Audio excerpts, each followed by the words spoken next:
안녕하세요, 이시안입니다. 시안책방의 전국민 지식보급 프로젝트 읽은 척 책방입니다.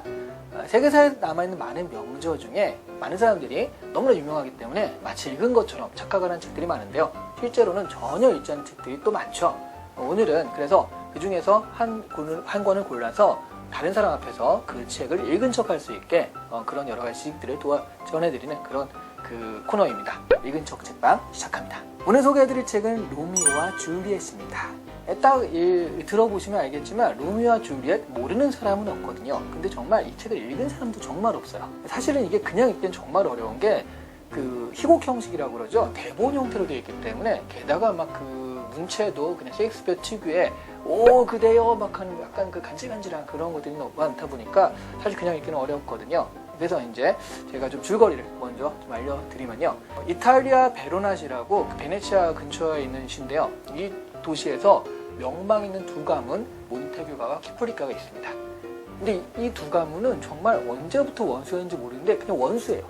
그냥 싫은 거예요. 왜 싫은지도 안 나와요. 그냥 너무나 싫은 원수가들인데요. 그래서 사실 로미오는 줄리엣을 그 전에 볼 일이 없었는데요. 이 로미오가 그 줄리엣의 파티라기보다는 캐프리카의 파티에 몰래 잠입을 하게 돼요. 그게 마침 가면무도회에서 가면을 쓰고 들어갈 수가 있었거든요. 그래서 들어갔는데 거기서 이제 줄리엣을 보고 한눈에 사랑에 빠지게 됩니다.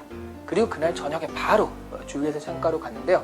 줄리엣도 이제 창가에 나와가지고 오 로미오 막 이러면서 그리워하는 걸 보고서 서로 눈이 맞은 거죠. 그 다음에 이제 여러분이 아시다시피 서로 이제 결혼도 하고요.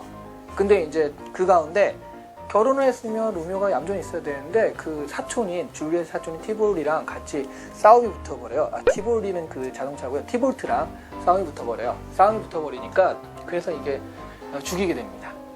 그러니까 이제 원래 원수가 아닌데 진짜 원수가 됐거든요. 그래서 그 군주가 이거 가만 놔두면 두 집안이 워낙 싸우니까 얘를 추방해야겠다라고 해서 로미오를 추방하게 돼요. 그 사이에 이제 줄리엣은 얘는 빨리 결혼시켜야지 결혼을 하게 될 위기에 처하게 되는데 그것들을 이제 탈피하려고요. 신부한테 도움을 요청합니다. 줄리엣이. 그 신부가 꾀를 낸 것이 그 수면제, 거의 죽음처럼 보이는 수면제를 먹고 이게 그 죽은 척하면 그러면 이제 그 무덤가로 내가 로미오한테 전가를 넣어가지고 로미오를 가게 하겠다. 그럼 둘이서 만나가지고 잘 도망가 살아라. 이런 식으로요. 그 둘의 화합이 결과적으로는 두 가문의 화합을 이끌 것이다 라고 신부가 생각을 했기 때문에 이런 계략을 꾸민 건데요. 근데 문제는 이 신부의 전령이 로미오한테 도달을 못합니다. 로미오는 그냥 죽었다라는 얘기만 들은 거예요. 그러니까 그래가지고 막 줄리엣한테 갔는데 거기 진짜로 죽어있으니까 결과적으로는 로미오가 자살을 하게 되죠. 줄리엣이 그걸 깨어났어요. 그리고 보니까 죽어있거든요. 그러니까 로미오의 단검을 자기의 가슴에 찔러서 둘이 결국 죽게 되는 얘기로 끝납니다. 정말 비운의 연인이죠. 여기까지 해서는 뭐 그렇게 다 아는 얘기니까 읽은 팀 잘 안 나는데요. 지금부터 여러분이 다른 사람 앞에서 읽은 척 할 수 있는 또 재밌게 얘기할 수 있는 5가지 포인트를 알려드리려고 합니다. 첫 번째 포인트는요. 여러분 이게 저도 깜짝 놀랐는데 줄리엣의 나이가 로미오와 줄리엣의 나이가 몇 살인지 아세요? 로미오의 나이는 정확히 안 나오거든요. 줄리엣의 나이는 책에 정확히 나오는데요. 앞으로 14살이 되려면 한 2주 남았다 이런 표현이 나와요. 그러니까 13살인 거죠. 13살이고요. 로미오는 아무리 나이를 먹어봤자 한 15에서 16 뭐 이런 정도. 그러니까 요즘으로 얘기하면 중딩들의 사랑 노림인 거예요. 그래서 중이병이구나 라는 생각이 좀 들 정도인데요.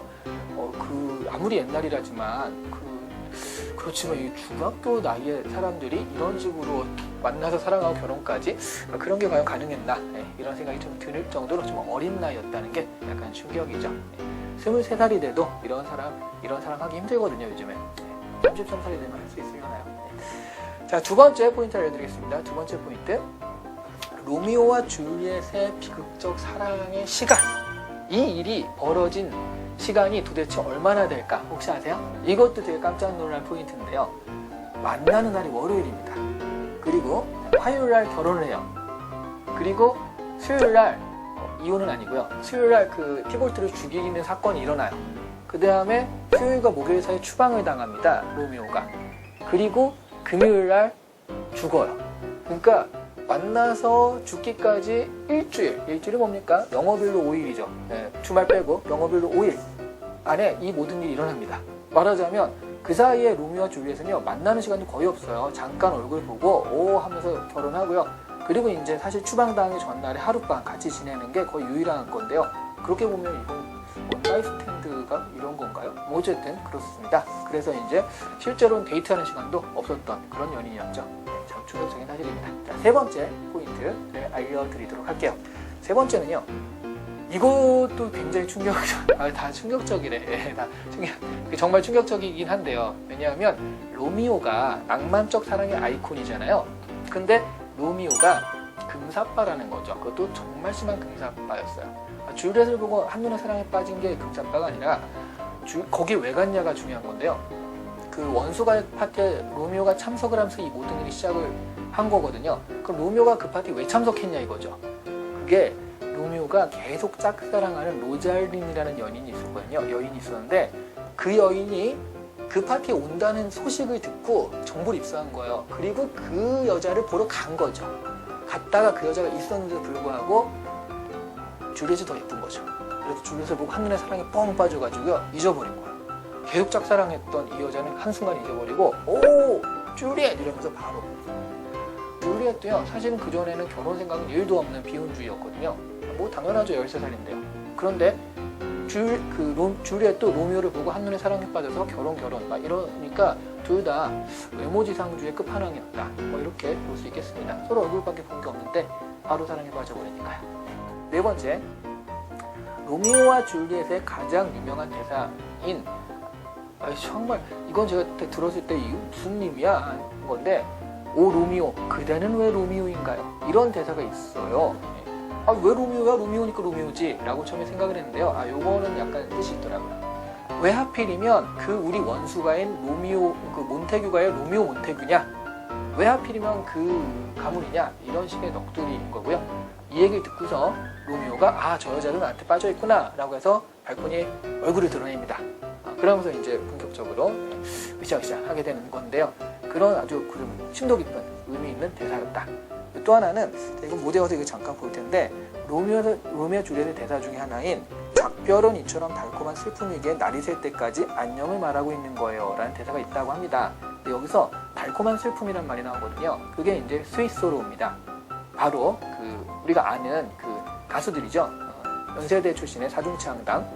사중창단이라는 말은 좀 웃긴데 어쨌든 그 그룹의 이름이 바로 이 희곡 로미오와 줄리엣에 나온 스위스로라는 표현에서 나왔다고 합니다. 그걸 따로 지었다고 하니까요. 상당히 인문학적인 그룹이다 라고 할 수 있겠네요. 마지막 다섯 번째 포인트를 좀 보면요. 요거는 좀 외적인 얘기인데요. 로미오와 줄리엣이 거의 10년에 한 번씩 영화화가 되거든요. 근데 그럼 로미오를 맡은 사람, 줄리엣을 맡은 사람이 있잖아요. 그 중에 가장 유명한 사람이 누구냐? 라고 한다면 줄리엣을 맡은 사람으로 가장 유명한 사람은 1968년작이라고 합니다. 그 올리비아 세. 이 사람을 지금까지 당해낼 사람이 없어가지고요. 올리비아 세. 줄리엣 하면 올리비아 세인 거고요. 자, 그럼 로미오는 누굴까요? 로미오는 아마 여러분도 아시는 사람일 텐데요. 바로 레오나르도 디카프리오라고 하죠. 1996년에 로미오 역을 맡게 됐는데요. 약간 몽환적이고 태폐적인 로미오. 지금의 영화배우로 치면 데인드한 같은 그런 이미지인데 그거보다 이제 훨씬은 아니지만 좀 더 잘생기고 조금 더 뭔가 매력적인 그런 형태였기 때문에 아직도 줄리엣은 올리비아 세, 로미오는 레오나르도 디카프리오 이렇게 얘기가 되고 있다고 합니다. 자, 여러분은 어떤 로미오, 어떤 줄리엣을 원하시는지요? 자, 지금까지 시안책방의 전국민 지식보급 프로젝트 읽은 쪽 책방이었고요. 오늘은 로미오와 줄리엣이었습니다. 감사합니다.